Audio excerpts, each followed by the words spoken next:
discretion is advised. Some viewers may find this disturbing. Viewer discretion is advised. Some viewers may find the following video disturbing. Viewer discretion is advised.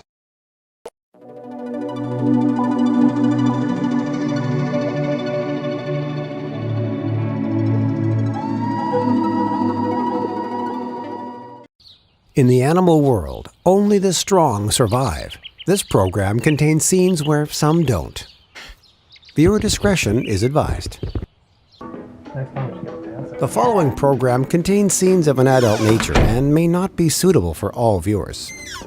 Viewer discretion is advised. Please be aware that the following program contains scenes which may not be suitable for younger children. Some parental discretion is advised. Like a lot of great art, the following program contains nudity, so viewer discretion is advised. A lot of blood, sweat, and tears went into making this program, some of which may appear on screen in the form of graphic content. Viewer discretion is advised. The following program contains nudity, so viewer discretion is advised. The following program may contain language. Viewer discretion is advised. The following program contains coarse language, a lot like real life. Viewer discretion is advised. The naked truth is, this program contains scenes of an adult nature and may not be suitable for all viewers. Viewer discretion is advised.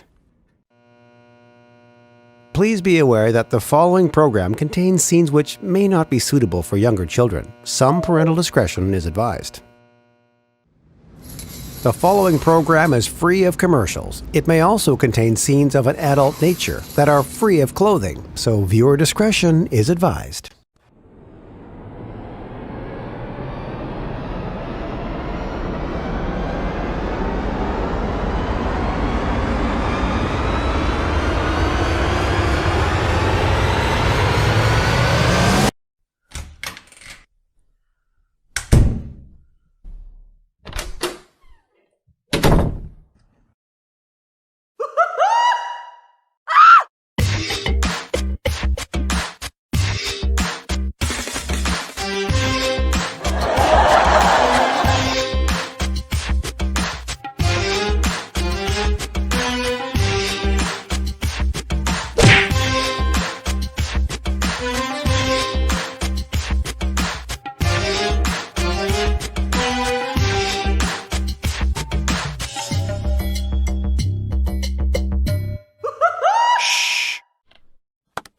Well, hello and good afternoon. This is the Ben&Grem Show. It is the 19th of December at 4:15 in the afternoon. And we're here for a pre-recorded show talking to you about the current topics, particularly a different one, actually, Grem. And hello.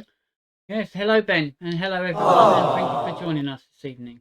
And on the subject of topics, we've got chivalry, Grem. Chivalry. Thing of the past, maybe? Or something of the future. Or on the present. What do you reckon? Or is it morphing into something new? Well, actually, that's a very good point, because as we know, in times gone by, it was always said, Grem, I nearly called you Gem then. Well, it is a gem. We're all gems. We're all gems in our own way, aren't we? In someone's eyes, we're all gems. Yes, that's very true. That is true.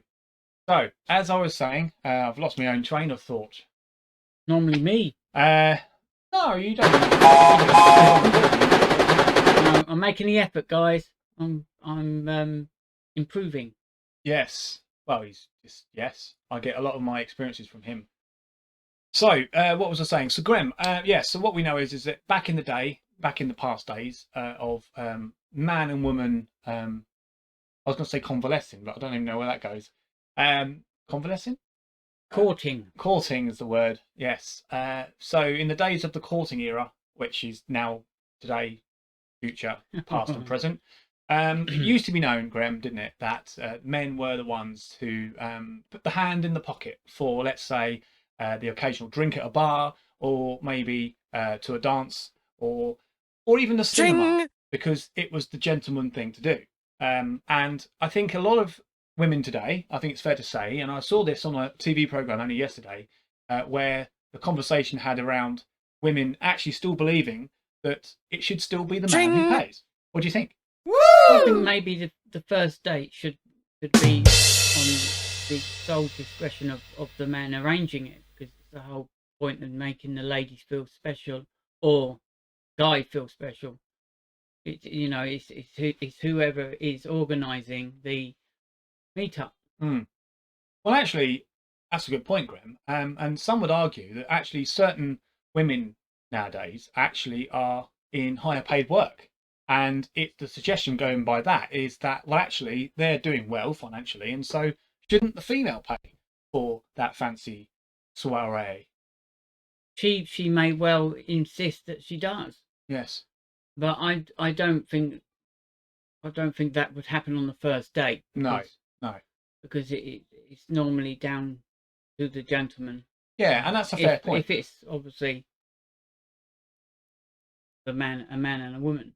Yeah, I think that's a fair point, Graham, isn't it? And that's always the way it has been, isn't it?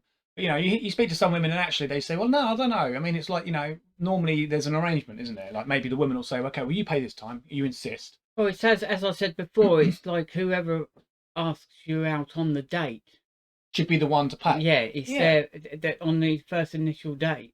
So there's you then, Graham. The second date then possibly will come into, half and half, or I'll buy around, you buy around, that sort of thing. Yeah. So let's have a little scenario here, right? So you're very well and elegantly dressed right now. So you happen to walk into town and you stop by at Costa, your local Costa, and you've gone in there, right? And you decide you're going to take away a drink because you got things to do. You're a busy man, and you want to get back to your car because you've got some money on it, right? So you walk into Costa, and this wonderfully fine-looking young lady says to you, Graham, "You're fantastic, Graham." No, I mean that sounds ridiculous, but well, actually, no, it doesn't. I mean, okay, let's just say she's in one of those moods. Maybe she's being a little bit Dutch courage-like without the alcohol, So she says, "Graham, you're the man off of the Ben&Grem Show," and you say, "Absolutely, yes. How can I help?" And you maybe that sounds really official, right? But and then she turns around and says, "I would love to go for a drink with you sometime," and you say, "That'd be great, sure." This is on the basis that you don't have a wife, by the way, and so you say, "Yeah, that would be nice," and you say, "What about later on this evening, if that's not too soon?" And she says, "Great, I look forward to it." Now, who's to be expected to pay there? Personally, I would. You would? Yeah. Even though she asked you? Actually, no. Yeah. Actually, no. The way I described that scenario, actually, although she may have come across like she asked you, it turned around a little bit. Yeah, didn't of it? course. That is a lady's prerogative. I know. They're very clever at turning the tables. So, are you suggesting that I thought for a moment like a lady? Just for a moment. No, you actually thought factually. Interesting. I've never done that before. No, very rarely. Very rarely. Well, there you have it. So in the modern era, it's still correct for the male species to fund the first date. So chivalry isn't dead. No. It's just slightly adjusted. And sometimes it just goes back to plain and simple chivalry. Yeah. A rainy day, for example. And there's a puddle. Do you think there is a time, though, where that does stop? Like, I mean, okay, so look, let's say you hit it off, right? You and this wonderful girl from Costa, right? Lady, let's say lady for argument's sake. You've hit it off, right? You've had that fantastic, great date. And you got down and dirty, right? Fully clothed. And Graham, okay, she wants to see you again. You'd pay, wouldn't you? Oh, yes, but yeah. So you just keep on paying, right? That's the way it's going to be, right? Because she's not going to offer. Well, it depends on the. I mean, I'm not saying women wouldn't offer, Graham. I'm not saying women wouldn't offer, but I'm saying in this particular case, this particular woman now, she's not offering because she's on one here. She knows she's got a gold mine on you because you're such a gentleman. So she's not going to say anything about it. So are you then going to pop a line in every now and again, maybe? Just sort of, will you get the drinks and I'll get the sandwiches, darling? You know? Would that not be No, an because attempt? that's not my nature. No. I'd end up footing the bill the whole time. Yeah. Thank you very much. Yeah. Well, Well, no, I think it's the correct thing no, it's to correct. do. I think. What if though you could do it another way? So like it's a But Sunday. if I get to choose the destination, Yeah. then it'll be like the mid-range place. It won't be an expensive place. It'll be mid-range, and that'd be something that I can financially afford, and within the financial window that I have in between payments. Right. That makes sense. Yeah, it does. It does.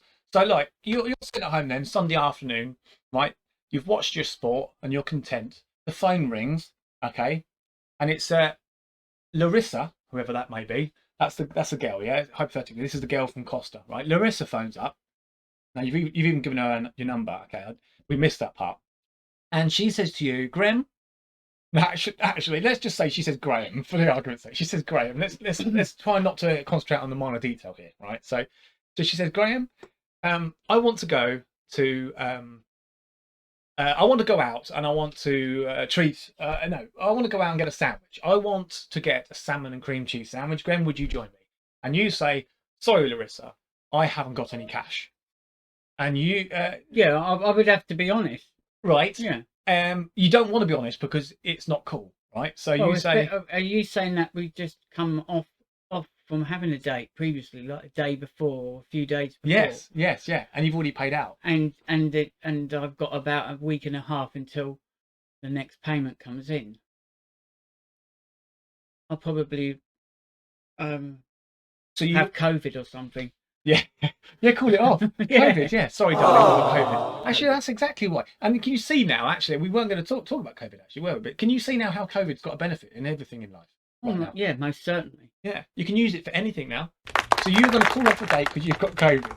I love it. Well, financially, I can't take her to McDonald's and say you can have anything you like on the savers menu. But you don't tell her. I mean, come on, that's ridiculous. So you don't tell her, Greg, right? You don't tell her. Right, let's put it like saviour.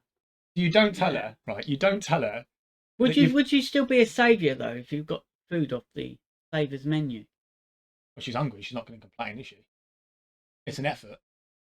You've thought about it. Depends how much beef she likes to take. Anyway, McDonald's has gone up in the world, isn't it? You can get vegetable meals now, can't you? Veggie meals and stuff now, can't you? You can get a fillet of fish. I think you can always have got that. I've done salad for years.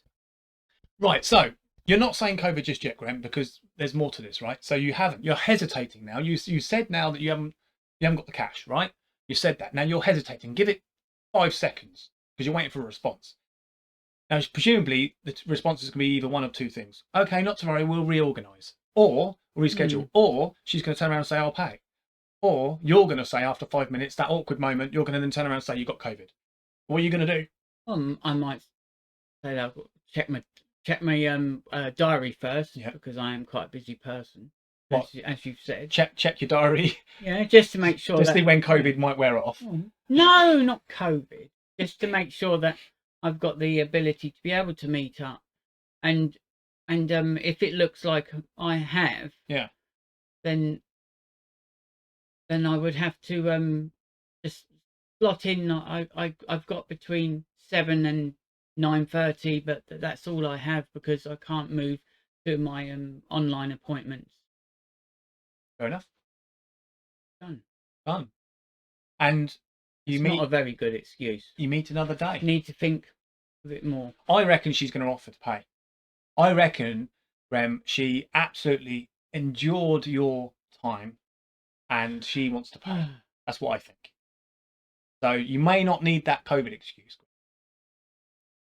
Hey, but actually, I might be tired. No, Grim, that can actually backfire because if you turn around and said, "No, I've got COVID," she says, "Do you know what? So have I. Let's share. Oh God. Let's be COVID buddies, Grim." No. You'd have to eat indoors, wouldn't you? Actually, yeah, and that could be quite expensive. You couldn't just sit there with eating a packet of like Aldi's crisps. No. Well, the finest quality selection, of course. Aldi's own. Yes. Well, that does it on the chivalry then, doesn't it, you think? So let's conclude really what we've said here. So basically what we're saying with chivalry is it's still the man's prerogative. Yeah, so mainly it does come down to the person that has organised the date overall. But then if there's a few questions thrown into the pot, like Ben mentioned earlier, it might end up with the other person paying. Right. Yeah, quite possibly. Can you imagine turning up to a date and neither of you got any money? You were hoping the other person was going to pay. Yeah, that'd be awkward, wouldn't it? Who's going to go to the toilet first but actually walk out the back door? Yeah. I wonder if that's ever happened. If that's ever happened, I've never done that. I've never done that either. But if that has ever happened to any of you out there, put a comment in the comment box. But as I say, this isn't live. So I'd like to hear about it later on. We'll love it. And we'll talk about your comment. It used to be that you would have to wash up in the kitchen. That's right, yeah. That used to be a joke. I remember when I was a kid, I used to go with mum and dad and we used to go to restaurants, and then the joke would be, that's all right, you can wash up at the end. And it used to be, you know what I mean? I remember that. Yeah. So Grem, talking slightly on the subject of relationships, okay. We'll stay with the woman species at this moment. I don't know why we call it species, it's human. Female gender. And Grem, would you say that the woman likes the bad guy? What is it about the bad guy? I think it's the thrill factor. Yeah. It's the danger. It's the danger factor. Well, like running down railway tracks. Just naughtiness. Cheekiness. It's excitement. But on many occasions, it doesn't always turn out as planned, and situations, and ladies get harmed, and then that's just a sad state when that happens. But they always go for the, don't they? I think it's fair to say, don't they? They do. They go for the bad guy. Do you think it's a status thing? Do you think women like? I don't know. It's a thrill, isn't it? That's the buzz, thrill seeking. You think? I mean, I'm not talking. Yeah, it's all to do with excitement on many different levels. Is this so? When we talk about this, are we talking about women in general? We're talking about a certain group of, or should we say age group? Are we talking about a particular age group? I think it depends on how you've been brought up. Yeah. As well.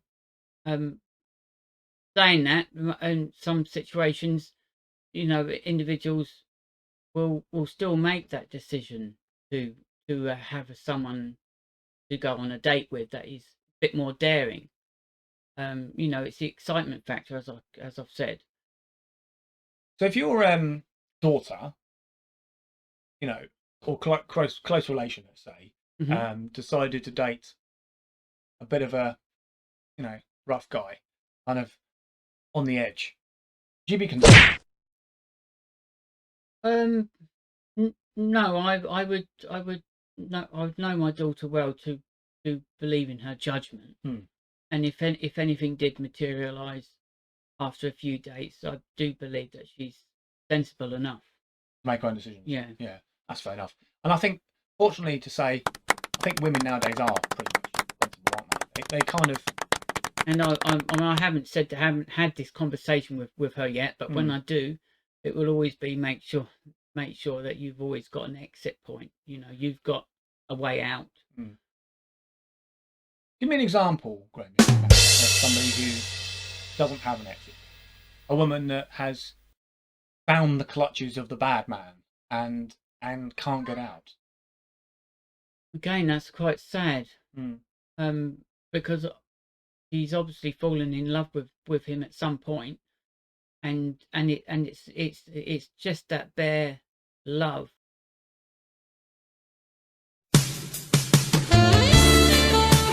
That she has that is keeping them together. Like bare necessities. Yeah. It's like narcissism as well. They talk about narcissism, don't they, a lot? About narcissistic relationships.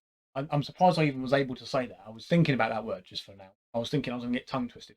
But yeah, Graham, that is the thing, isn't it? You get narcissism, big thing, isn't it? Yes, it is. Control. I mean, there's no need to be so controlling in a relationship. It's give and take. Yeah. And that's the only way you're going to get to know someone. Actually, is by giving and taking. Giving and taking, not taking and giving. What? Sharing experiences, sharing feelings, sharing fears, sharing desires together. That's how you get to know someone. That's how you build a relationship, and that's how the relationship will last. Don't let her climb that cliff on her own. Well,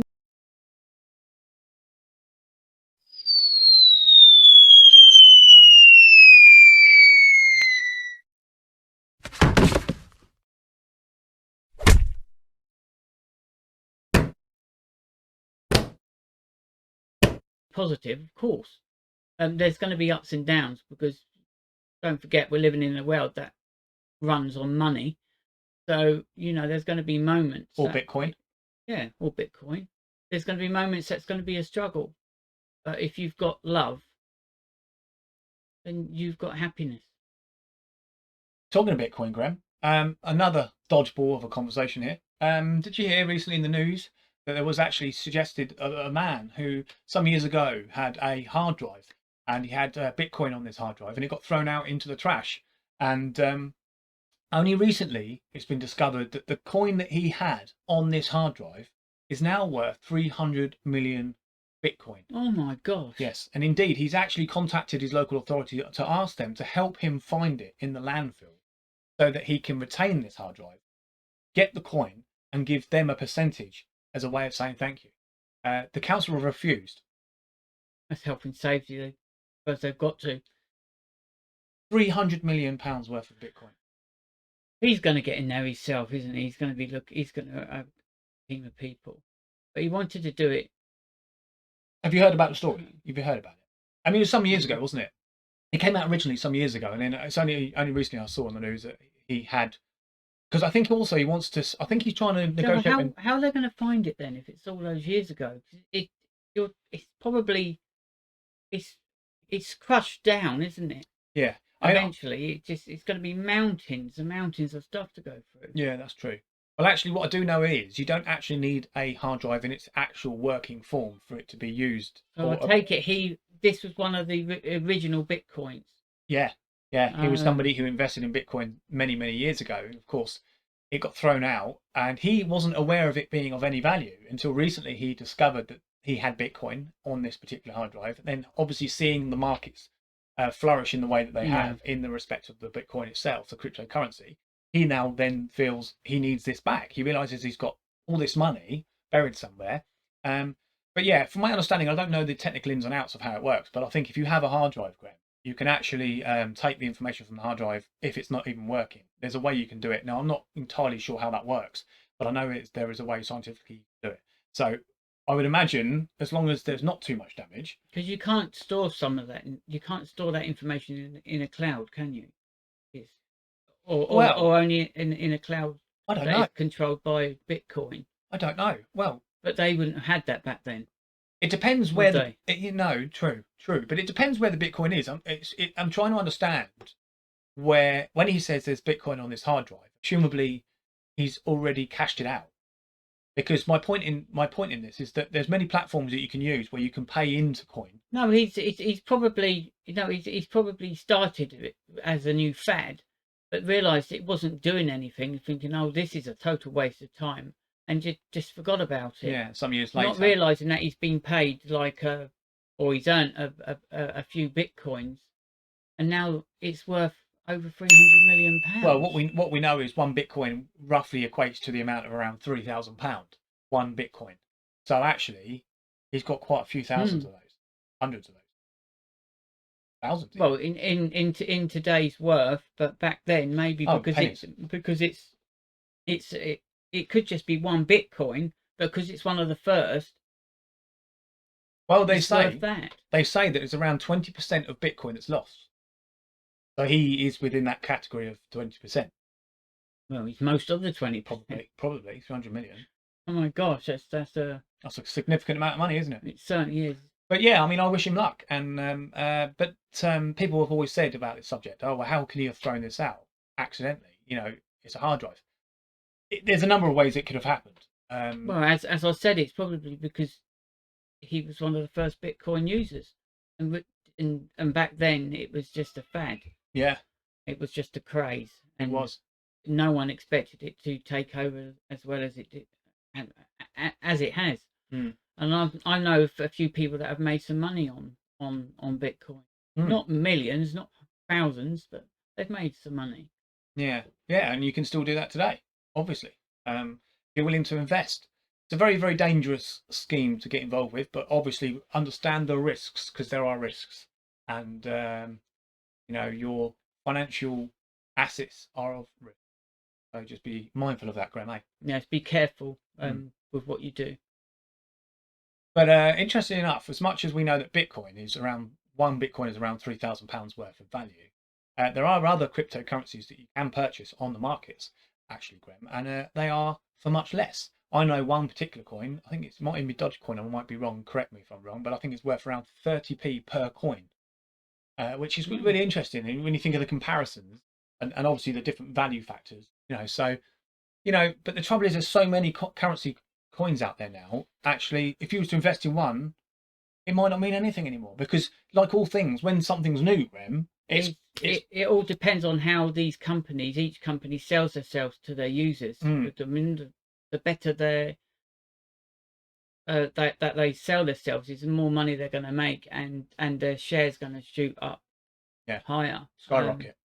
Yeah, and having good people working for you, having the best, and to have the best, you've got to pay the most.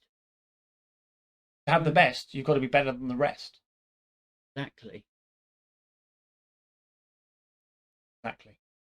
Well, that's been an interesting conversation, Graham. It certainly has, mate. So we've talked about everything but COVID. Hallelujah. I know, fancy that. Take a note of this one. That is a miracle in itself, isn't it? No, I think we did. Did we not? We didn't say anything about it, did we? No. Fantastic. Until now. So I've gone and spoiled it. Do you know what? We were so close, Graham. We were so close. Oh, no, I think we did mention it. I don't even know anymore. I don't care. Well, we'll be watching back and I don't know. with all you guys. Yes. So, anyway, that's about all, I think, for this episode. Thank you very much for watching. It's me, Ben, and this is me, Graham. And I'm Ben. And I'm Graham. And I'm Ben. And I'm Graham. And he's Graham. And he's Ben. See you later. Thank you for watching. Thank you. God bless everyone.